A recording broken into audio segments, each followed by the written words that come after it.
Ever wondered what Amish people do for fun without television, internet, or modern entertainment? While outsiders assume their lives consist only of work and worship, Amish communities enjoy 10 surprising hobbies that contradict stereotypes about their simple living. These unexpected leisure activities reveal creativity, competition, and pleasure existing within strict religious boundaries, challenging assumptions about joy requiring modern technology or worldly entertainment. Competitive quilting and needlework. Creating elaborate quilts represents serious competitive hobby among Amish women, with county fairs and community exhibitions showcasing intricate geometric patterns requiring hundreds of hours. Why quilting seems surprising, as hobby connects to outsiders viewing it as mere practical necessity rather than creative artistic expression and social competition. The competitive element emerges through unspoken rivalry about who creates finest stitching and most complex patterns with an acceptable plain palette. How quilting becomes hobby involves women gathering for quilting bees, where they work together while socializing, and individuals working alone during evening hours. Teaching daughters quilting skills starts around age 5 with simple stitching, progressing to complex piecing by teenage years. Modern quilting uses machines, while their hand quilting requires extraordinary patience, creating tiny stitches with entire quilts containing millions of individual stitches.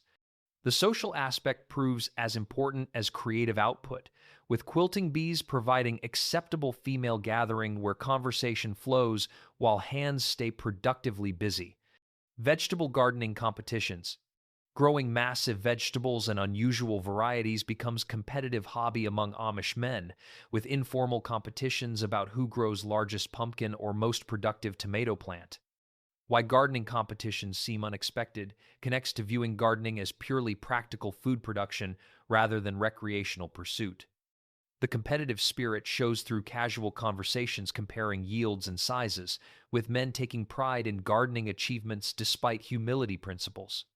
How this becomes hobby involves experimenting with heirloom varieties and growing techniques beyond family food needs.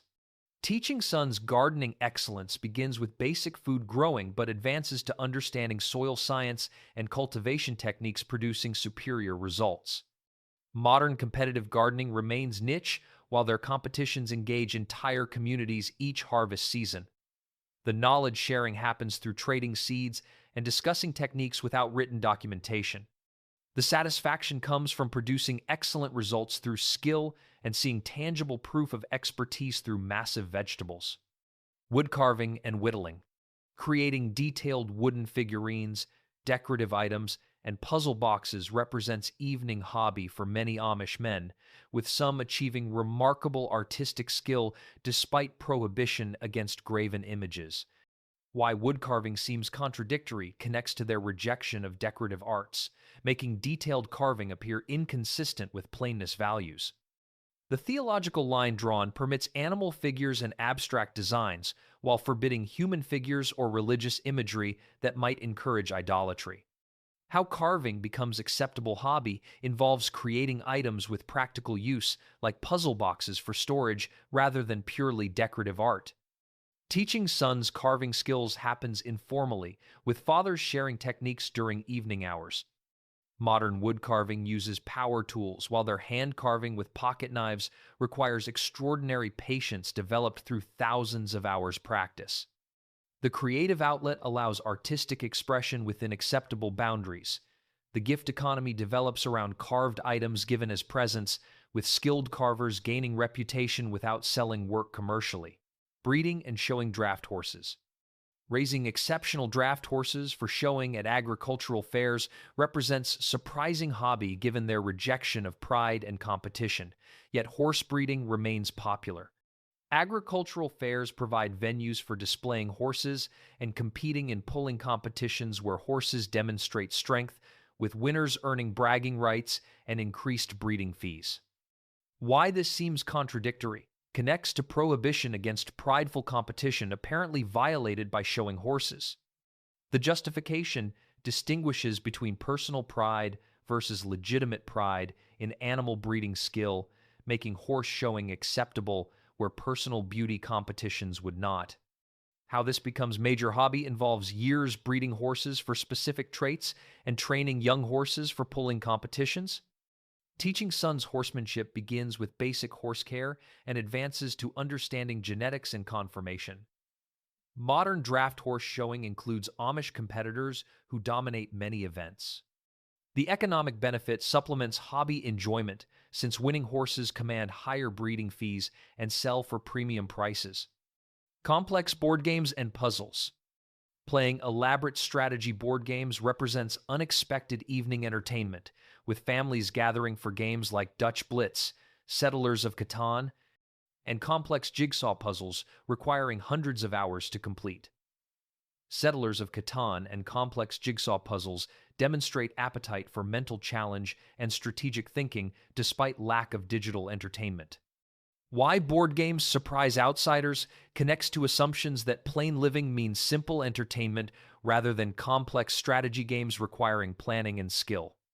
The game culture thrives, especially during winter evenings and Sunday afternoons when work slows, providing family entertainment that builds relationships while challenging minds. How games become central hobby involves families owning dozens of different games, hosting game nights with extended family and friends, and children learning games from a young age, developing strategic thinking. Teaching children through games develops mathematical thinking, planning skills, and good sportsmanship within the family setting before applying these qualities in a broader community. Modern board game culture exists but competes with screens, while their games provide primary evening entertainment without television or internet distractions. The competition within games allows an acceptable outlet for competitive spirits that otherwise have few approved expressions in culture, emphasizing humility and equality. The social bonding through games creates family memories and traditions, with certain games becoming associated with holidays or special occasions, and game skills passing through generations. The mental stimulation games provide keeps minds sharp and engaged, particularly important for adults whose work may become physically routine, offering intellectual challenges that daily farm work sometimes lacks. Birding and wildlife. Identifying and tracking bird species represents a serious hobby for many Amish naturalists, with detailed knowledge of migration patterns, nesting behaviors, and species identification surprising professional ornithologists. Species identification surprising professional ornithologists demonstrates observational skills developed through spending lives outdoors, noticing the natural world without electronic distractions. Why birding seems unexpected connects to assumptions about Amish being too busy with work for leisure observation of nature, yet many develop encyclopedic knowledge through decades of careful attention. The knowledge base develops through daily outdoor work, providing constant exposure to wildlife, keen observation becoming habit through years of noticing patterns, and oral tradition preserving accumulated community knowledge about local species. How this becomes a serious hobby involves keeping informal records of species sightings, discussing observations with other community members, and passing knowledge to children, teaching them to notice and identify birds. Teaching children naturalist skills begins with pointing out birds and animals during work, progressing to identification of species by sight and sound, and eventually understanding ecological relationships and seasonal patterns. Modern birding uses field guides and apps, while their identification relies on accumulated observation, experience, and knowledge passed through community without written resources. The spiritual dimension connects to appreciating God's creation through close observation, seeing divine design in nature's patterns, and finding contemplative peace through watching the natural world. The practical benefits include understanding ecological health of farms through bird populations, controlling pests through encouraging beneficial bird species, and predicting weather through bird behavior patterns traditional farmers recognize. Hunting and fishing. Pursuing game and fish for sport rather than only food represents recreational hobby many Amish men enjoy, with hunting camps, fishing trips, and sporting culture existing within communities despite emphasis on necessity over luxury. Fishing trips and sporting culture surprise outsiders who assume Amish hunt and fish only for food rather than recreational enjoyment of outdoors and challenge. Why this seems contradictory connects to viewing the Amish as purely practical people, not engaging in sport for its own sake, yet hunting and fishing culture includes recreational elements beyond food acquisition. The justification balances recreation with practicality since game and fish still provide food, making activity productive rather than purely frivolous, allowing enjoyment while meeting practical needs simultaneously. This major hobby involves men planning hunting trips and fishing expeditions, discussing tactics and locations, and collecting equipment and developing skills beyond mere subsistence level. Teaching sons hunting and fishing begins with basic skills, but advances to sport aspects, including challenging oneself, testing skills against nature, and experiencing outdoor adventure. Modern hunting and fishing includes Amish participants who sometimes surprise game wardens with their extensive knowledge and skill developed through constant outdoor experience.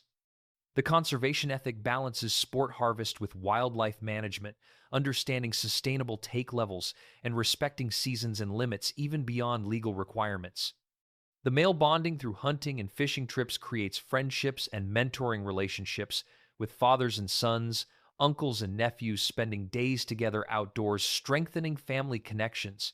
The connection to heritage maintains traditions of self-sufficiency and outdoor skills that defined their ancestors' survival, keeping practical knowledge alive even when not strictly necessary for modern food security.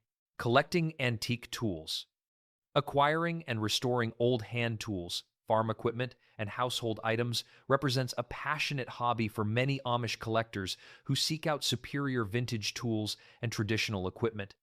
Farm equipment and household items from pre-industrial era provide both practical use and historical connection, with collectors appreciating craftsmanship and functionality of tools built to last generations. Why collecting seems unexpected connects to assumptions about plainness, meaning no accumulation beyond necessity, yet tool collecting thrives among those appreciating traditional craftsmanship and practical excellence. The practical justification allows collecting since tools have genuine use, maintaining traditional farming and crafts rather than being purely decorative collectibles without function. This hobby involves attending auctions and estate sales, networking to find rare tools, and sometimes traveling significant distances to acquire specific items for collections. Teaching sons to appreciate quality tools begins with learning proper tool use and care, advancing to understanding what makes superior tool design, and eventually recognizing valuable vintage tools worth acquiring. Modern antique tool collecting exists, but Amish collectors often prove most knowledgeable about traditional farm and craft tools, with their practical use experience informing collecting decisions. The restoration work required for many finds provides satisfaction of returning tools to working condition, applying metalworking and woodworking skills to repair and refinish damaged pieces. The community sharing happens through lending rare tools for specific projects, discussing finds and techniques at gatherings, and passing accumulated collections to the next generation, maintaining tool traditions.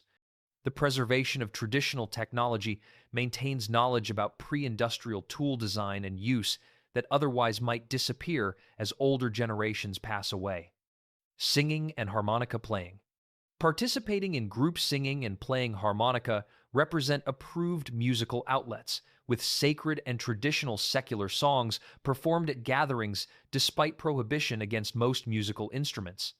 Traditional secular songs performed at gatherings include folk ballads, work songs, and traditional tunes passed through generations without written music or recordings.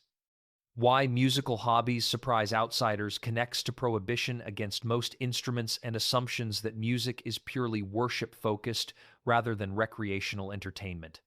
The distinction drawn permits unaccompanied group singing and harmonica as acceptably simple instrument, while forbidding guitars, pianos, and other instruments associated with worldly entertainment. How music becomes hobby involves informal singing at social gatherings, young people's singing sessions during courtship period, and individuals practicing harmonica alone for personal enjoyment. Teaching musical skills happens through oral tradition, with children learning songs through hearing and repetition, some learning harmonica through informal instruction from relatives or friends, and developing musical ability without formal lessons or music reading. Modern musical training emphasizes instruments and reading music, while their approach preserves oral tradition and develops musical memory through constant repetition. The social bonding through group singing creates powerful community feeling, with voices joining in harmony without accompaniment, producing moving musical experiences. The emotional expression music provides offers acceptable outlet for feelings and creativity, allowing artistic expression through sound while avoiding prohibited instruments and styles. The preservation of tradition